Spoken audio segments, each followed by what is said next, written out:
Olá pessoal, tudo bem? Eu sou o Fernando Rocha. Esse videocast, esse podcast faz parte do projeto Novembro Azul do Instituto Vencer o Câncer.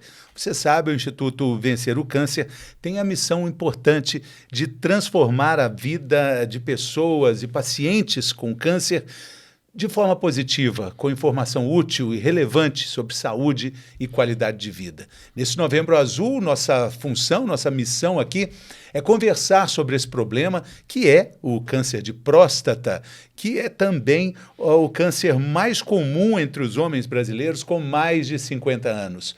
A gente tem aqui a oportunidade de conhecer histórias de brasileiros, de pessoas com mais de 50 anos que enfrentam de formas diferentes esse mesmo fantasma, esse mesmo problema, com muita coragem principalmente para vir aqui dar um depoimento positivo que pode, com certeza, transformar a vida de muitas outras pessoas pelo mundo afora.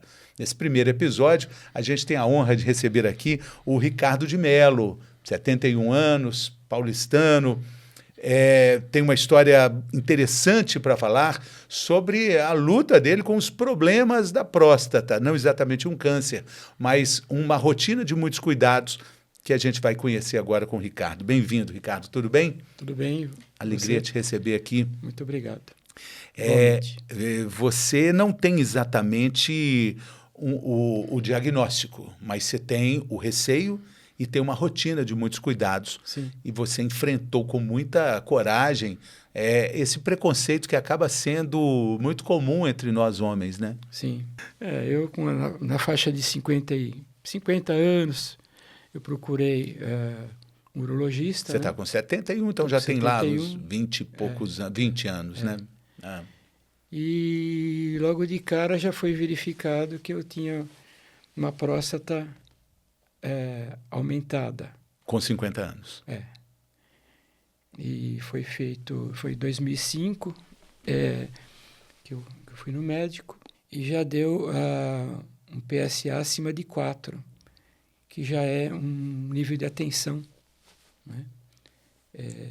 Geralmente a próstata é bem abaixo, normal, muito abaixo de 4. Você fez o exame físico de toque nesse dia, nessa consulta? Não lembro, faz tanto tempo, mas eu acredito que deva ter sido feito logo no início. Foi sua primeira vez? Primeira vez. Tá. Né? E ao longo do tempo, eu acho que se eu fiz 2 exames de toque, foi muito. 2 ou 3 no máximo. Você controlava pelo PSA? Pelo PSA. Né? Então, meu PSA era mais ou menos 4 e pouco, 4,5. Logo depois foi para 5. E o normal é bem abaixo disso? Muito abaixo, muito abaixo. Até o momento eu tenho uma hiperplasia benigna, mas é uma rotina que tem que ser feita de 6 em 6 meses. E meu PSA sempre aumentando. Recentemente, a última estava com 13. Então, o médico me passou remédios para abaixar. Então, teve períodos que abaixou um pouco, mas nunca abaixou muito. Então, ele falou, olha, essa condição sua, ela não é tão normal, mas acontece. Isso não quer dizer que você tem um problema mais sério, mas tem que ter acompanhamento. Então, esse acompanhamento sempre foi feito. Mas há 11 anos e meio atrás, eu tive que fazer uma ressecção da próstata. Para mim urinar demorava muito. Explica o que é a ressecção, o procedimento que você fez. É tipo como se fosse uma endoscopia pelo canal da uretra, que vai até a próstata, e é feita uma raspagem. É uma microcâmara com um aparelho que ele vai fazendo, ele vai raspando e vai cauterizando. É para diminuir o tamanho? É para o canal da uretra passa por dentro da próstata, né? Que é tipo como se fosse uma noz. Sei. Naturalmente isso é com anestesia, né, Ricardo? Sim, Eu não lembro se era anestesia, eu acho. Peraí, com anestesia. Você tem que lembrar. Se não teve anestesia, você não esqueceria nunca. Você não esqueceria. Com anestesia. Foi com anestesia. Então ele vem Eu tenho até o vídeo, da raspagem, né? Porque é filmado. Então, porque eu não conseguia mais...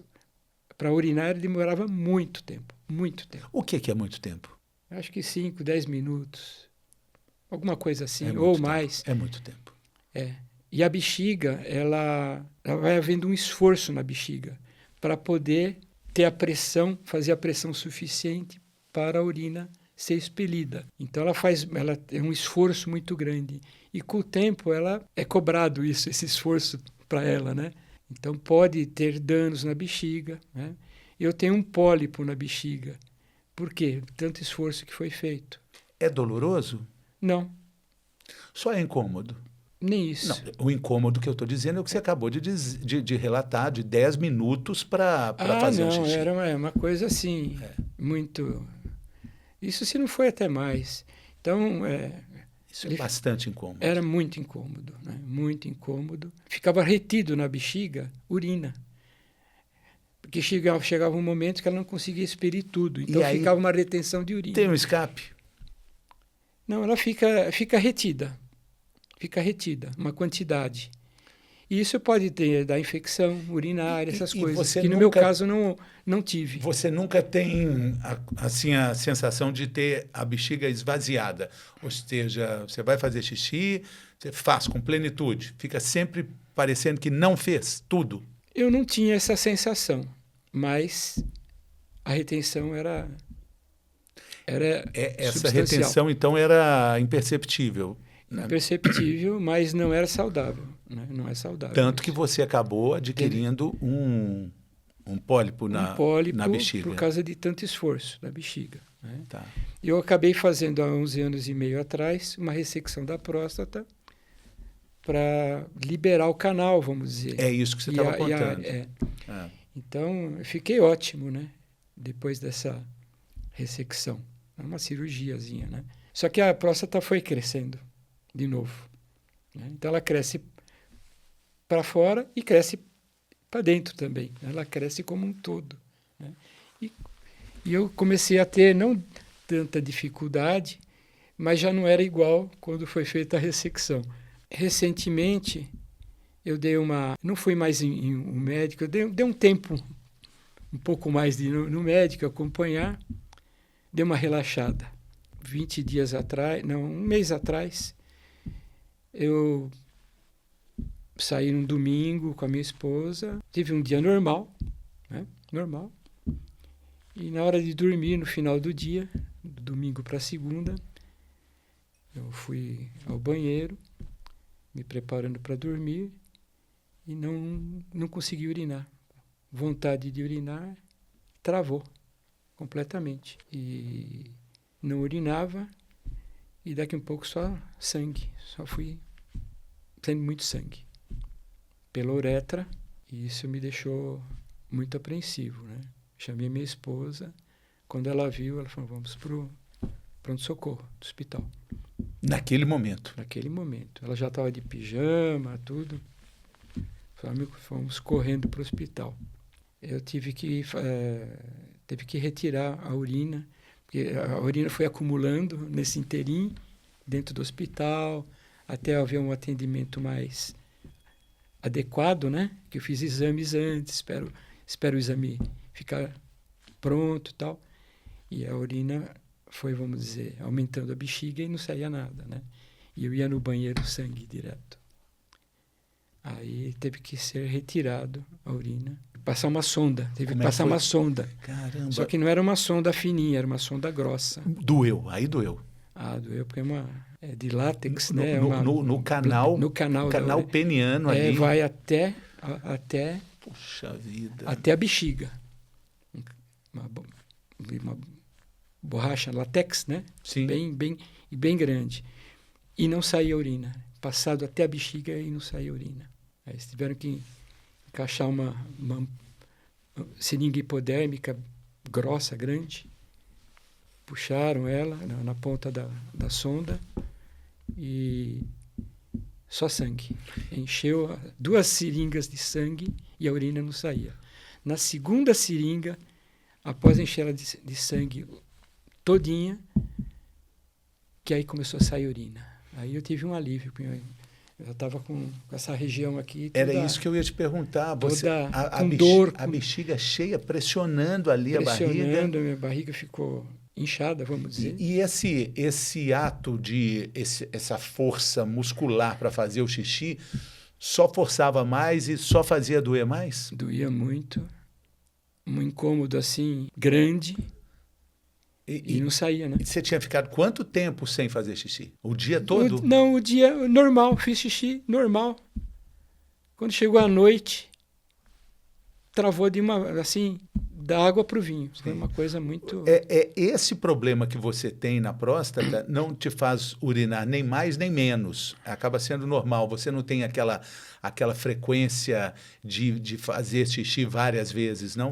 Não, normal. Fazia normalmente, normal. Mas então, na que verdade... que é normal? Normal é o quê? Você tomar uma água e... Passa um tempo depois. Sim. E isso acaba fazendo com que você tenha uma vida também bastante tranquila. Assim, não dói para urinar, não tem escape. Não tem escape de urina. Não. Porque em alguns casos a gente vê que alguns problemas acontecem, né? Sim. Tem que usar até um tipo de fralda, né? Sim, Você não tem o escape. Não. A minha bexiga não foi afetada a esse ponto. Tá.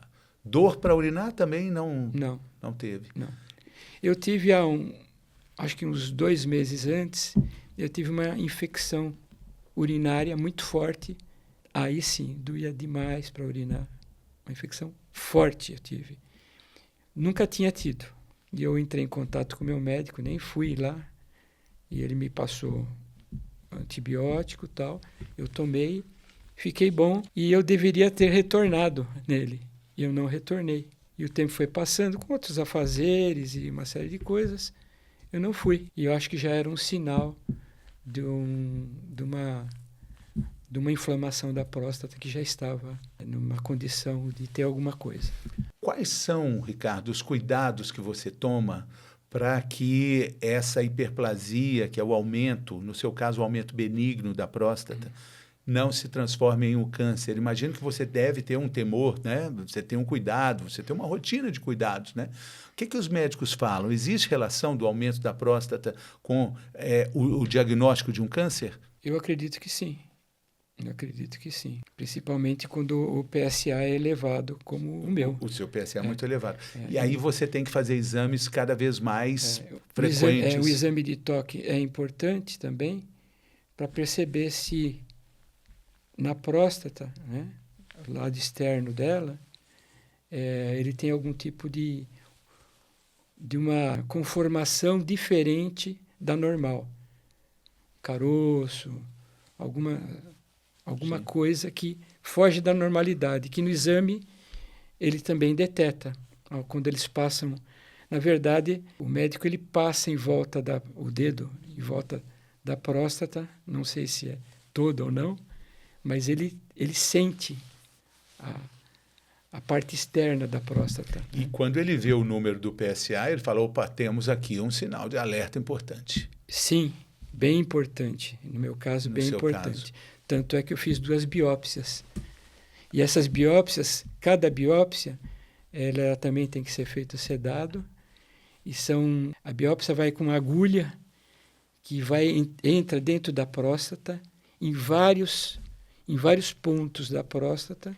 São em torno de 10, 14, 15 retiradas de células do interior da próstata, de vários pontos dela. Para investigar a possibilidade de um câncer.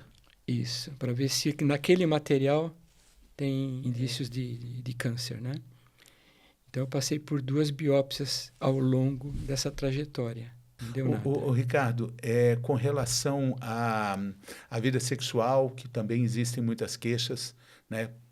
Quando a gente vai chegando nessa idade, a questão do diagnóstico do câncer, que não é o seu caso, sim, mas você sentiu alguma relação, alguma dificuldade na relação sexual? Eu acho assim, um pouco por causa da idade mesmo, né? Que a gente não é mais um jovem de 20 anos, né? Mas eu não tive problema, não.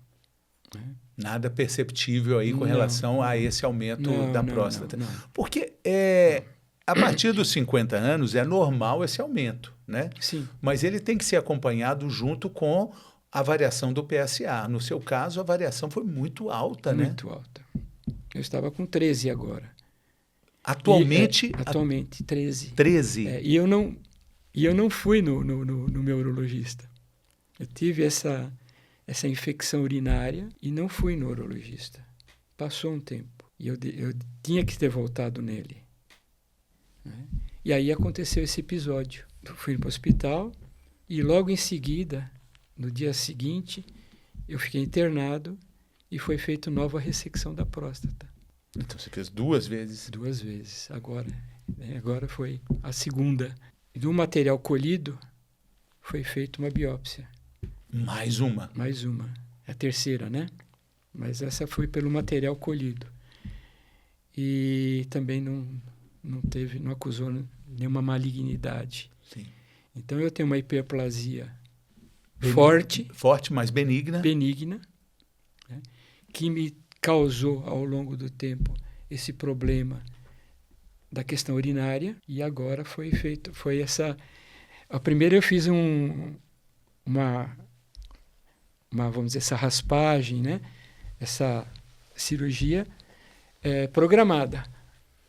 Mas essa segunda, que não tinha um indício da parte urinária tão forte como tinha sido antes, mas de repente ela foi uma surpresa. Ela travou de uma vez.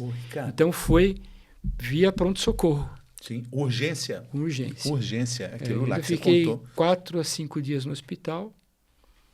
Aí o médico, eu moro no sobrado, fui para casa. É um baquezinho. Essa cirurgia deixa a gente bem, né? Do jeito que foi, que as coisas aconteceram.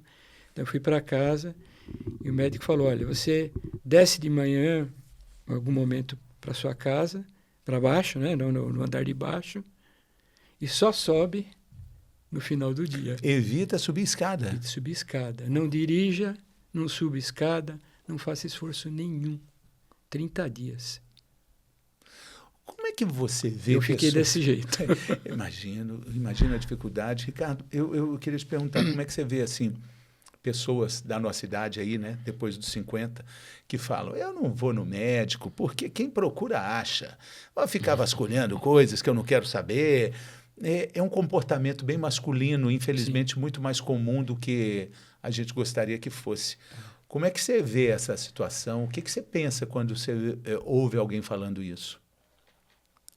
Eu diria que o pensamento é totalmente errado.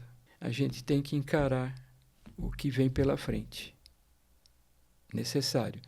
Se a pessoa tiver algum amor à vida, né? Se não tiver, ou estiver passando um momento que não tem esse amor, talvez se justifique. Mas se você tiver amor à vida, você tem que encarar as coisas, né? Eu mesmo tenho momentos que eu estou mais desleixado.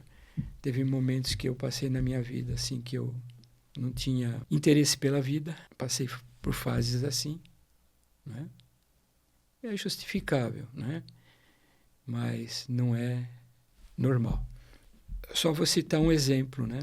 Meu vizinho, eu moro numa vila, em Santana. Meu vizinho de porta, mais novo do que eu, era uma pessoa que viveu intensamente, aproveitou muito bem a vida, era um alegre, muitos amigos, andava com os amigos do filho dele, uma pessoa que gostava de velejar, fazer caça submarina, mergulhar, né? Vivia em Ilhabela, uma roda de amigos grande, uma pessoa assim, muito interessante, muito bacana. Mas ele tinha medo de ir no médico, então ele não se cuidou. E ele tinha um câncer de próstata que já estava em metástase. O médico deu 2 meses de vida para ele. E ele ainda viveu 1 ano. E aí que ele viveu mais a vida dele, bem que eu digo assim, mais intensamente, porque ele sabia que estava com os dias contados. E ele veio a falecer. Com quantos anos? Eu não lembro a idade dele. Ele era mais novo que eu. Então, assim, ele não se cuidou. Ele porque tinha ele medo, tinha medo do exame de toque? Medo... Não sei, ele era avesso, assim, a ir médico. Acho que ele se sentia bem, né? Você era amigo dele? Vizinho Sim. de muro? Sim, de porta. De porta. Você já estava cuidando, você tinha problema de próstata. Sim, sim. Você ia no médico, você sabia o sim, que era um sim. PSA. Você sabia que o toque e o exame de toque é uma simplicidade absurda. Sim. Você chegou a falar isso com ele? Olha, sinceramente eu não estou lembrado, mas ele sabia que eu me cuidava. Né? É porque você também não sabia que ele tinha medo, né? Foi só depois, eu fiquei sabendo depois, né? Porque olha só que fiquei sabendo interessante. depois. Entre nós, a gente não homens, chegava a conversar sobre esse tipo isso. de coisa. Esse é o ponto. Nós não falamos sobre isso. Não. Por quê? Isso é verdade. Era para falar mais, né? É. Era para estar na roda essa conversa. Era para estar na roda esse assunto. Porque a gente se acha muito poderoso, né? Essa masculinidade nossa, tóxica, na verdade, negativa, na verdade, que não é corajosa coisa nenhuma. Não, por que nós vamos falar que a minha próstata está aumentada? Eu vou falar sobre isso, eu vou mostrar minha fragilidade, né? Quando, na verdade, olha só, se isso fosse uma coisa comum, porque é geracional, a gente não fala sobre isso mesmo, mas se fosse, talvez você colocaria um mosquitinho na consciência dele. Que, na verdade, essa conversa a gente não chegou a ter. Não, mas não se chega a ter. É disso que a gente está falando. A gente não fala, a gente fala sobre tanta bobagem. Sim. E coisa esse é o séria. problema. E coisa séria a gente não fala. Você teve um outro vizinho também que teve problema? Não, foi esse Foi mesmo. esse. Eu tenho um vizinho na minha casa de fim de semana. Tá vendo? Sabia que tinha outro vizinho. Que ele tem um problema de câncer. Realmente eu não estou lembrado qual é o problema dele, né? Mas ele vem se cuidando bastante. Sei. E ele acabou me indicando para vir aqui. Ah, que bom. Então, vou agradecer seu vizinho. E ele é uma pessoa que ele fala abertamente, Sim. ele já participou. Uma outra história. É uma outra história. Ele já participou e participa Sim. de acho que talvez podcast ou alguma coisa do gênero. O Ricardo, sobre isso. Mas a gente, né, não vai... não é uma coisa relevante numa conversa masculina dizer, puxa, eu demoro 10 minutos para fazer xixi. E é um incômodo muito grande, minha bexiga fica cheia. Esses relatos, eles precisam fazer parte. Acho que o Novembro Azul é muito um mês da gente colocar essa conversa na roda, né? Sim. Falar o que a gente não fala por orgulho, por medo, né? E explicar. Você detalhou um pouco o que é o exame de toque, né? Realmente o médico precisa contornar ali a espessura da próstata para entender o que está acontecendo ali, junto com o PSA, mas isso demora uma fração de, eu não vou dizer segundos, mas acho que são segundos, né? É rápido. É rápido. Por que ter medo disso, né? Eu, na verdade, nunca tive medo disso. Nunca tive medo. E agora, mesmo assim, acho que se é para a gente se cuidar e poder atacar o problema, se houver, assim, vamos dizer, no início, né? Por que não? Sim. Porque às vezes é tarde, que foi o que aconteceu com o meu vizinho. Às vezes é tarde. Ele não tinha sintomas? Será que ele não... Acho que não. Tá vendo? Então, não. ainda tem mais esse problema. Pode acontecer de não ter sintomas. Então, ele não tinha dificuldade para urinar, ele não tinha dificuldade ali. No seu caso, você urinou sangue, né? Muito. Então, assim, o sangue é um sinal de alerta assim, muito evidente. Sim. Infelizmente, ele não teve essa... Sim. Mas a gente tem aí o Novembro Azul para falar sobre isso, a gente tem pessoas corajosas como você, Ricardo, para dar o exemplo e para a gente conscientizar muitas pessoas. Outra coisa que ajuda muito é a rede de apoio, né? Você entender que seu problema também é o problema de muitas outras pessoas. Sim. Certamente você encontrou pessoas que tenham a mesma situação sua, não? Sim. Eu fui convidado e eu achei interessante vir aqui, né? Eu não estou acostumado nunca participei de um podcast, nada, né? Então a gente fica um pouquinho apreensivo. Bem-vindo. Não dói nada, né? Não dói, não dói. Mas eu achei importante porque, assim, é uma coisa que me acompanhou um bom tempo da minha vida, né? E eu passei por problemas com isso. Então, eu acho importante, né, esse um depoimento, né, mais um depoimento a respeito. Cada um tem uma história, né? Nós parecemos iguais, mas não somos iguais. A Covid mostrou isso. Nós somos únicos. Nós somos seres únicos, individuais, né? Por isso que a gente chama indivíduo, né? Nós somos únicos.